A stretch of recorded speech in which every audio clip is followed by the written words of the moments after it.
Actually, I was seeing a friend that was actually doing a Cole Porter review in North Beach.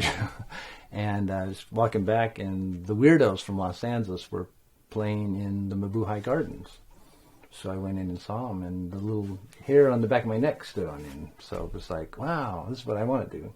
After going to the Mabuhay a couple of times with cohorts from Bank of America to sort of laugh at the punks, I started moving away from their chair up to the front rows and going, well, what are these guys, the Zeros, doing anyhow? I like it. And this Negative Trend group is really cool and stuff like that. And I want to do that.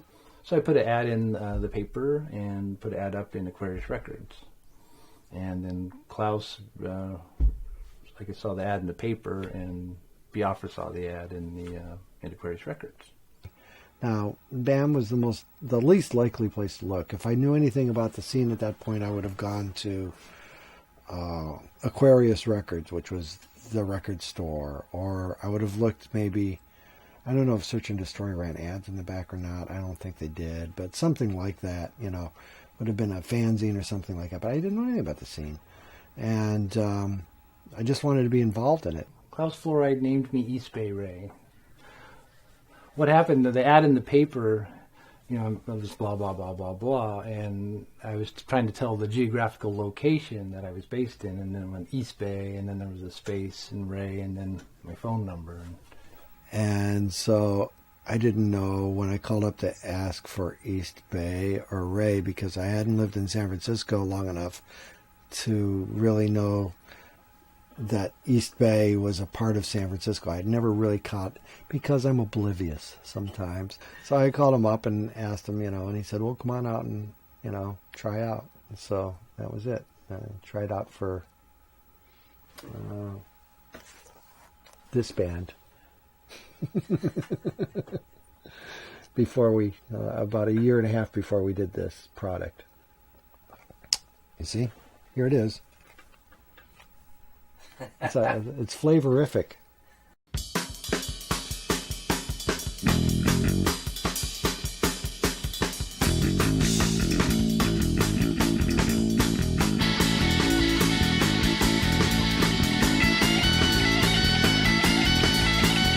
In order to get booked at the Mabuhay, you had to have a demo tape and a picture. So the Offs wanted us to play, and Dirk Dirksen and the Mabuhay was requiring a photo and stuff. We didn't actually have a drummer at the time. We tried out a bunch of different drummers. And there was one guy who could drum really well. And Ray taped all the auditions so we could listen to them later. And he had a fairly good, Ray knew how to record stuff way back when. So we had a fairly good tape of us playing the songs with the best drummer we'd played with so far, who wasn't going to be in the group. A friend of ours that we knew from the scene came in, and we did a photo shoot, so there'd be 4 people.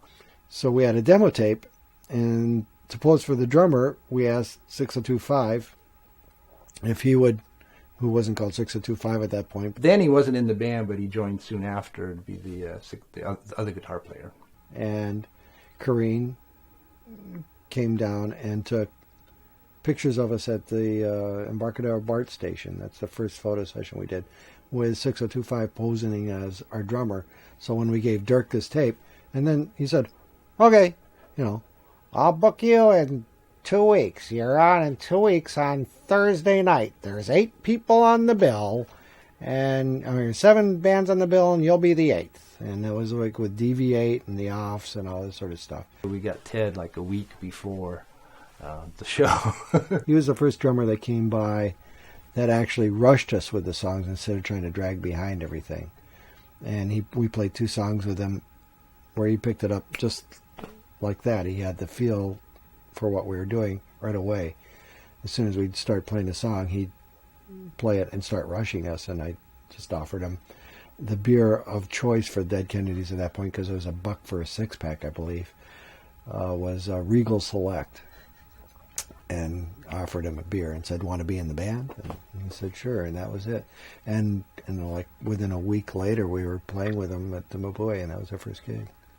And we had a 20-minute set, I think, or something like that, went by in 12 minutes, just because we were all so wired out of our gills.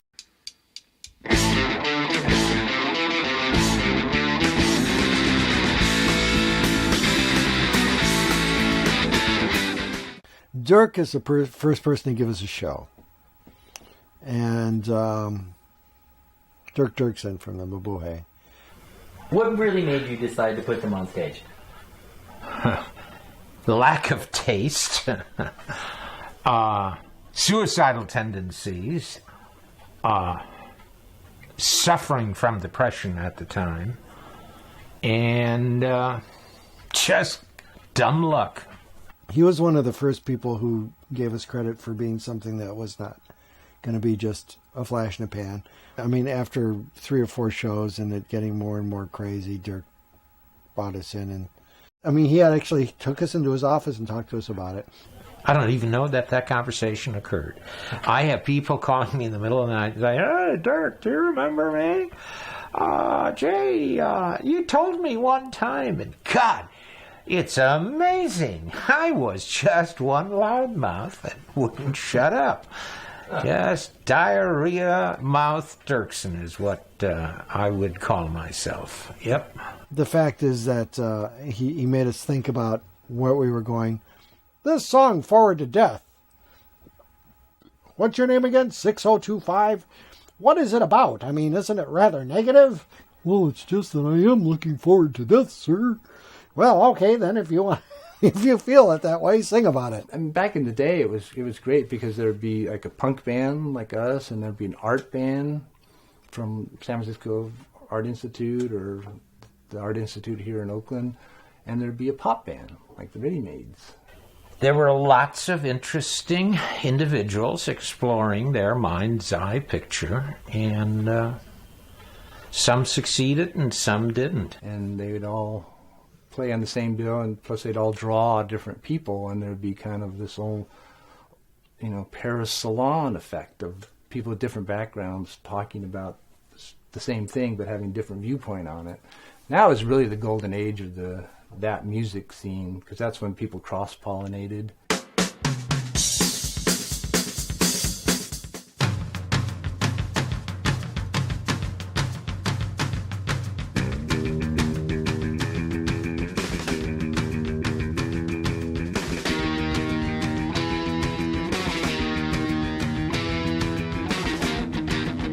We wanted to put out a 7-inch single first, and we recorded California Uber Alles and Man with the Dogs, and we did it in a kind of a basement studio on 8-track, and it took us like 1 day to record the tracks, but then it took us like 3 weeks to mix it, and that's where I really learned kind of the mix punk rock. It's kind of hard to have that because the guitar's mid-rangey, the voice is mid-rangey, and the snare drum is mid-rangey. It's hard to all fit them in there.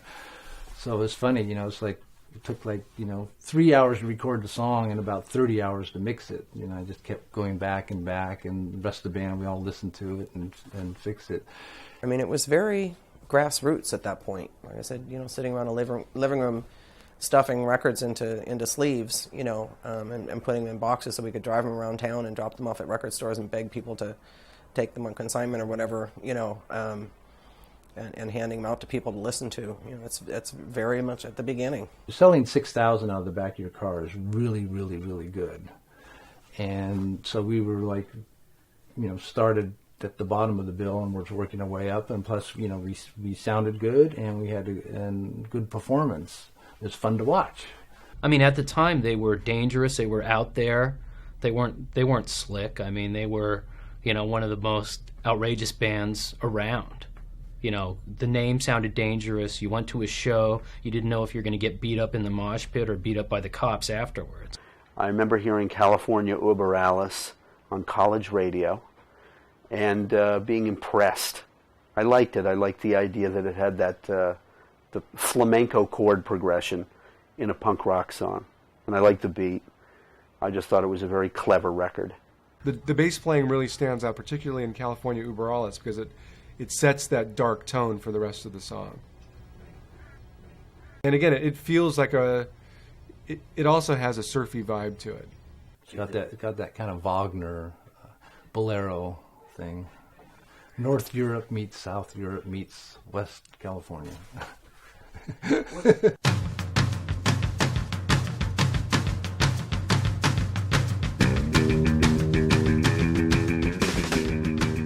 Jerry Brown at the time, he was like one of the coolest politicians around. He dated Linda Ronstadt when she wore cutoffs, and she was hot wearing cutoffs and roller skates, and he was a hip guy. And then you have Jello, taking the piss out of the guy. I think it was a little misguided because you look back at the Jerry Brown suede and denim Secret Police, and that looks pretty good compared to Arnold Schwarzenegger and George Bush and what's come since then. I mean, Jerry Brown looks like the golden age. In fact, when you think of California Uber Alice, the subtext is that Jerry Brown was a hippie fascist. Okay, he was going to make you wear earth shoes and eat granola and stuff like that, because he's the kind of guy that might have a yoga mat in his office or some such bullshit. I think it was hilarious. They're bitching about Jerry Brown. Brown replaced Ronald Reagan. I mean, why are you complaining? Like, what's wrong with you? You should be happy with what you have. Biafra had this anti-hippie, what do they call it, organic decadence thing, and that's kind of why California Uber Alice was like that. But we were not a pro-Reagan band.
had the burning cop cars, the burning black and whites from the White Night, from when Dan White got acquitted, basically. I mean, he didn't get acquitted, but he got off for murdering in cold blood, 2 people, because one was gay, basically, and he had the Twinkie defense and all that miserable stuff, and people went berserk, and so that was what we used for the front cover, which was, by the way, supposed to be the color that it is now in this release.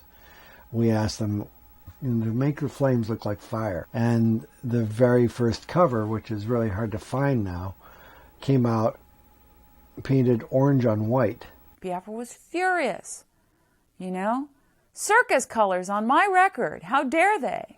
And by every right, people trying to make them any more digestible, that's the last thing they wanted to be. So that was like our first heart attack about releasing our first LP and having it totally back asswards from what we intended.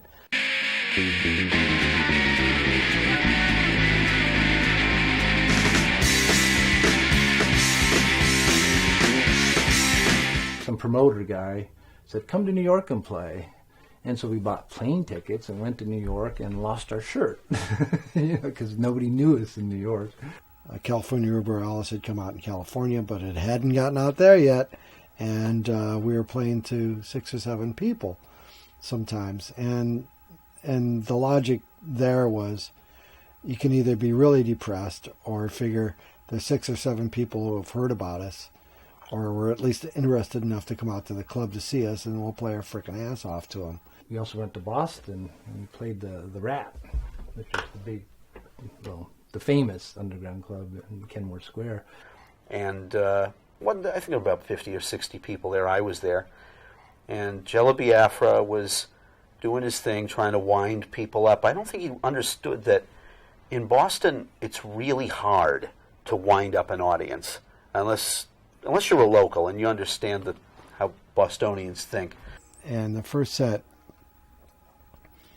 everybody just sat there and stared. And so the second set, he ran around and shook things up by pouring pitchers of beer, basically, on the customers. And he kicked the beer off the table of this little girl, like Trudy. She was in that band Bound and Gagged. And Trudy kicked the crap out of him. Trudy was a tough little girl, and she beat the shit out of him. And then everybody went to the walls, but they didn't leave the room, but they went to the walls. In the second set, the waitress took part of the show by taking a pitcher of beer and pouring it on Biafra, and that was cool. That was just exactly what needed to be done. That was the kind of thing that we'd like to do, it was break down the barrier between the audience and at the same time not do what they expected. And Biafra had a lot of that, a focus on that.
Yeah.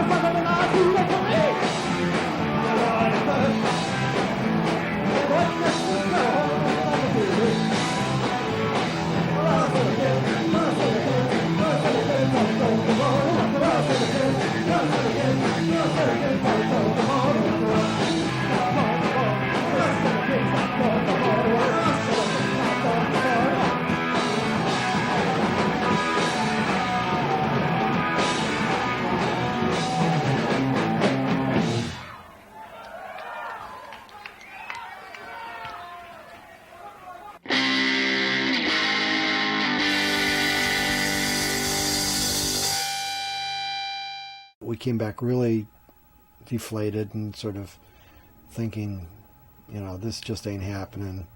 And then around that time is when Biafra decided to run for mayor. We go to the party, we go to the game, we go to the disco, ain't gonna cruise out, man. Stealing people's mail, stealing people's mail. I remember having a conversation, it was actually in my room at the flat, where Biafra was kind of half kidding about, running for mayor, and there was a big mayoral campaign coming up. This is shortly after the Moscone was killed. I think we were watching Pure Ubu. I think it was a Pure Ubu show at the Waldorf. Ted was there and Biafra was there. And Biafra was going on and on about something with politics and Dianne Feinstein and something like that. And Ted said, Biafra, you know so much, why don't you run for mayor? You got such a big mouth. And Biafra just started the wheels turning. And I said, go for it. And I was kind of kidding too. I mean, we weren't really thinking about it in terms of any real seriousness, but it kind of went from there. And I think I even said, I'll be your manager or something like that. Mm-hmm.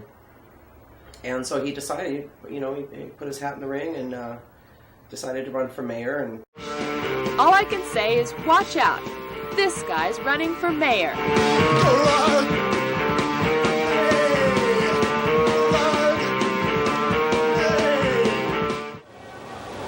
His fiancée on his arm and wearing his campaign wardrobe, a $7 suit from a Geary Street pawn shop, plus shoes a friend gave him for formal occasions. They're serviceable but a bit large, Biafra says.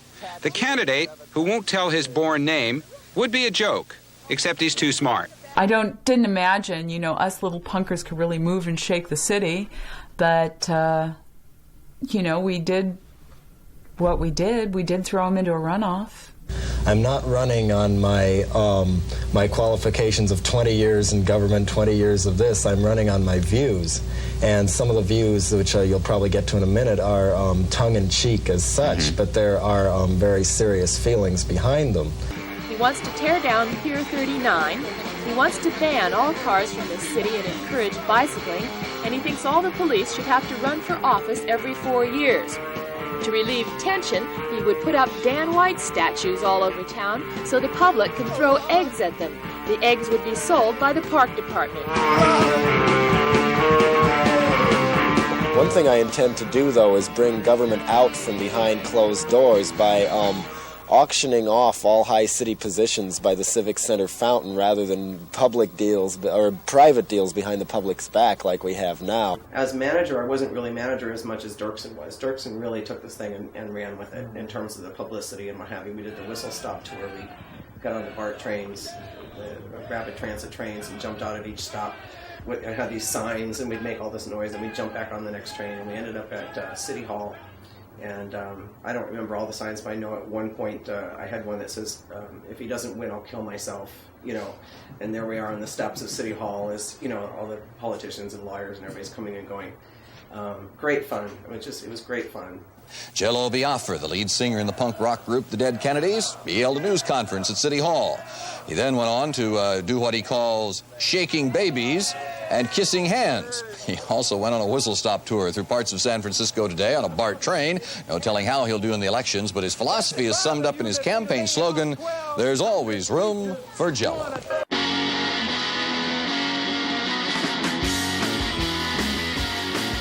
Bill Gilliam was our manager in the UK and ended up being the UK manager of Alternative Tentacles for a while, which was when it was Alternative Tentacles UK. Bill Gilliam called up and said, why don't you come over and tour the United Kingdom? And we said, sure. And we said, go check it out. And then he called back, well, you can't really tour on just having a single out. How about if I find you financing to make a full-length record?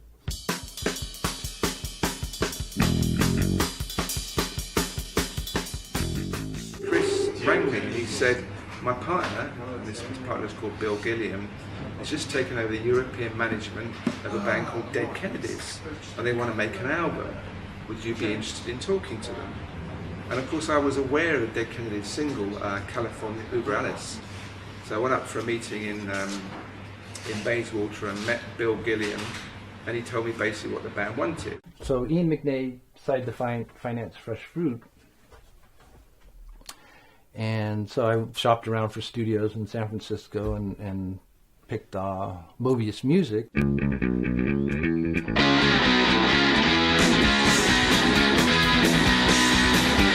We finally got to Oliver's studio called Mobius Music, Oliver DeChico. And he reined us in lots of ways and would let us go crazy in lots of ways. And it was a real studio that had, you know, a big old 24-track machine or a 16-track machine or something like that, and baffling on the walls, and it was California woody sort of construction. And well, Oliver's studio was basically just one room, and so we would set up in the room, and what you do is you record what are called the basic tracks. And what your goal is in the basic tracks is to try to get a good drum track with the tempo and the feel of it, and a good bass track.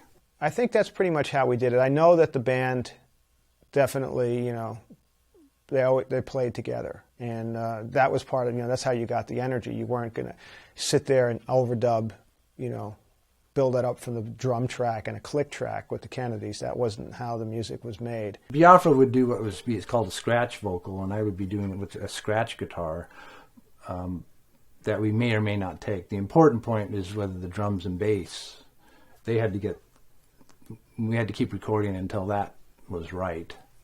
And if it happened that my guitar part was good, we'd just leave it. Or I would redo it. I remember like little weird things, you know, like Biafra obsessing about his vocals, you know, which was the best line, and, you know, comping vocals together, which was kind of a tedious process, but he was going for something. And he'd sit there, you know, he'd have the lyrics written out, and he'd be checking out, you know, one lyric against another, and sometimes like I couldn't figure out on occasion what he was hearing. I mean, what was it about one line that sounded better?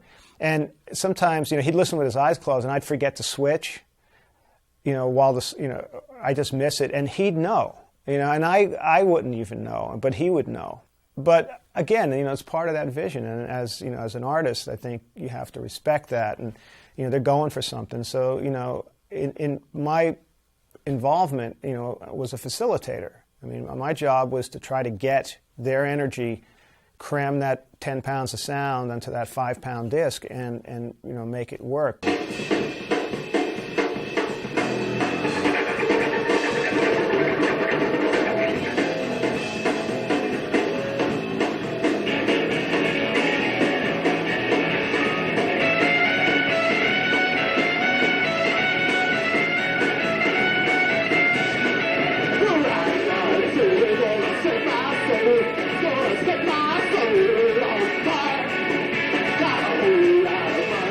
Ready to burn.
Off! Back to Las Vegas with you.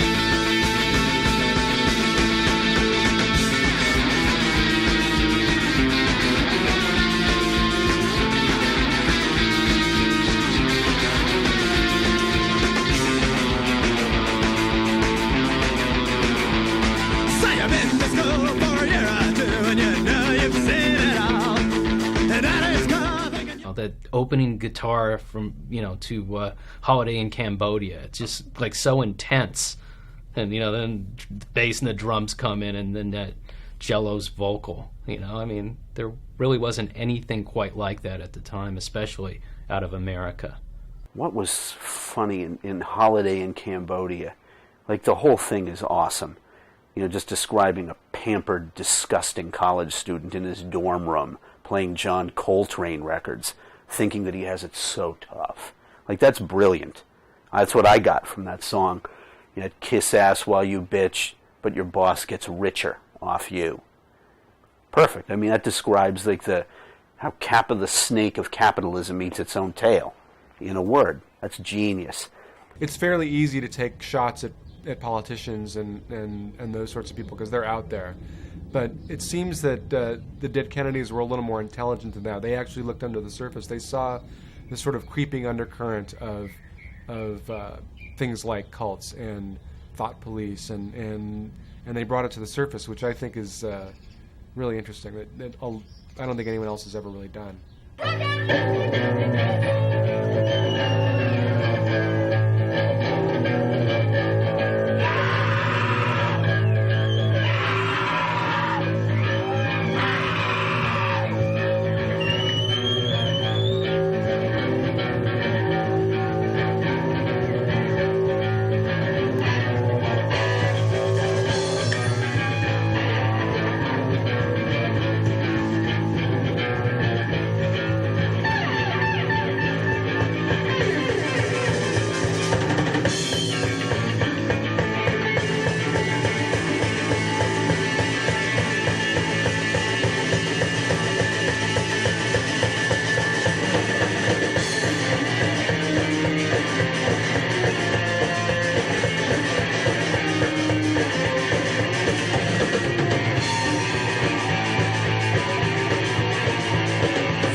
Seemed like the Dead Kennedys really thrived on controversy. I mean, although there were lawsuits and, you know, police showed up at their gigs, it seemed that just fueled the band, you know. And I know there was a big to-do over cover art and and band records, but all that stuff just seemed to piss them off more and just sort of renew their fire.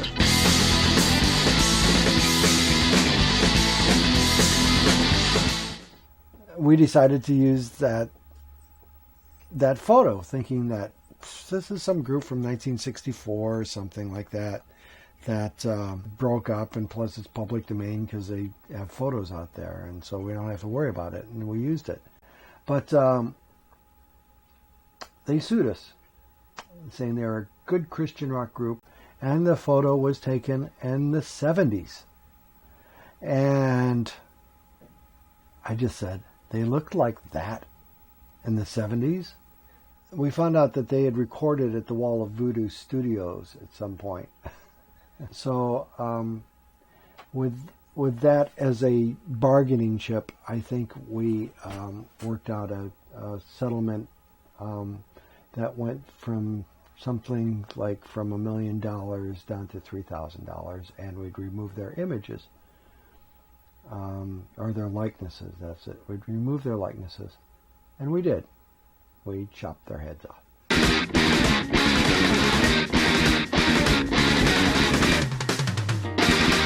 If vengeance in progress is ours once more, now that we have the neutron bomb, it's nice and quick and clean and gets things done. Away with the enemy, but no less valued a property. No sense in war, but perfect sense. I got some pictures of the Conservative Party National Congress and inserted "Kill the Poor" for the Conservative Party convention. We used that very picture as the basis of our advertising campaign. And we ran, and we didn't deliver the actual copy for the ads till right the last half hour. So no one could then come back and say, can you change it? Because there wasn't time to change it. So we delivered them by hand. The deadline was 12. We delivered them at 11:45. So they had to run the ads. We got taken to the advertising standards authority and we got censored. But this whole process took months, and all that happened in the end was I think we got a small fine, and we're told that we couldn't run the ads again. But of course, we weren't going to run the ads again because the single had been and gone by that time. I just look at the example of Reagan pretty much opening the doors of all the mental institutions and letting everybody out on the streets. And that, to me, is Kill the Poor is about that. We don't care about the disenfranchised. It's all about taking care of taking care of the rich, taking care of the people to take care of us. They weren't really saying kill the poor. I mean, they were saying that that's what some of these politicians would secretly like to do. But there was some right-wing politicians in Portugal that liked to kill the poor because they liked the message. They didn't see the sarcasm. Although there was Kill the Poor, but it was done in satire, I hope. I was told myself Wait it was satire. We wanted those people dead. I always told myself it's just satire. Don't worry about it. It's okay. Mine's got neutron bombs. Called Kill the Poor.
Everyone in the band actually has respect for the Kennedy family.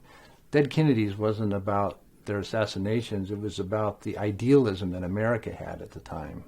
And it was the end of the dream of America's getting bigger and better, and it was also, the Camelot thing of the Kennedys. It was also the end of the idea that you could trust your government to protect you, and that they were telling the truth to you always. The current president, according to his religious dreams, you're not supposed to kill people. But for him, death penalty is okay. and the religious people don't seem to see the contradiction there. The other thing is they're supposed to help starving people. To me, that's a more interesting moral value to discuss than the death penalty, because the death penalty only affects, a couple hundred people. But, being poor and starving and not having health care affects millions.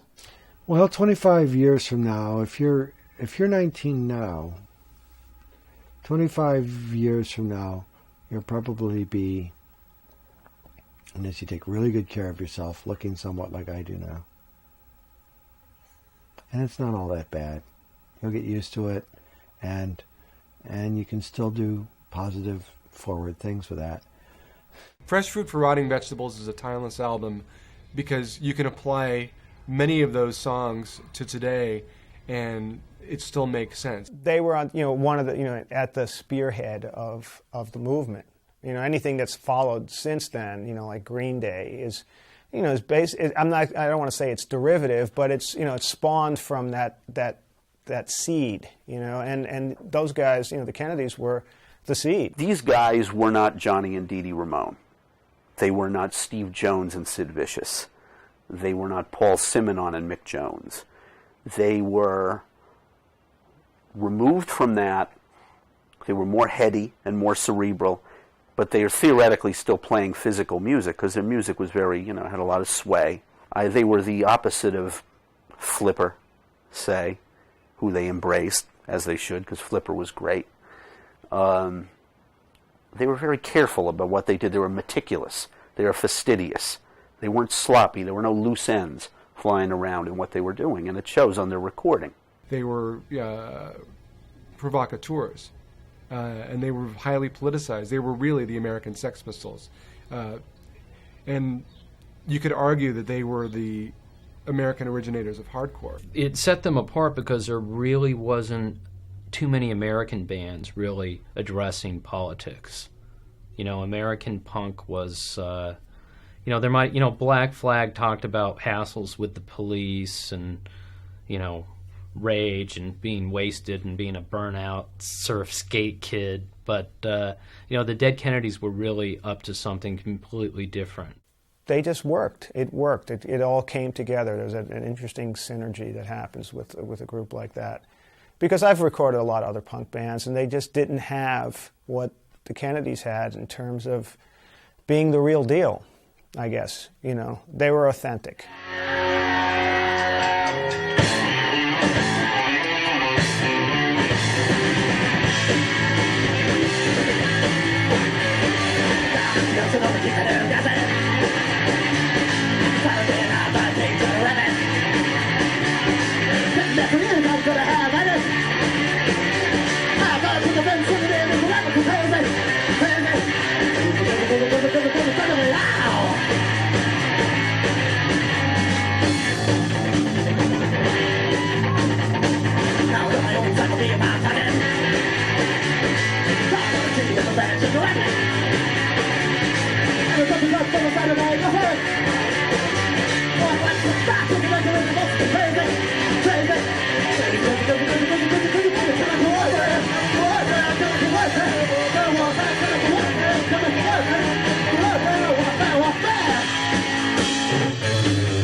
Newspapers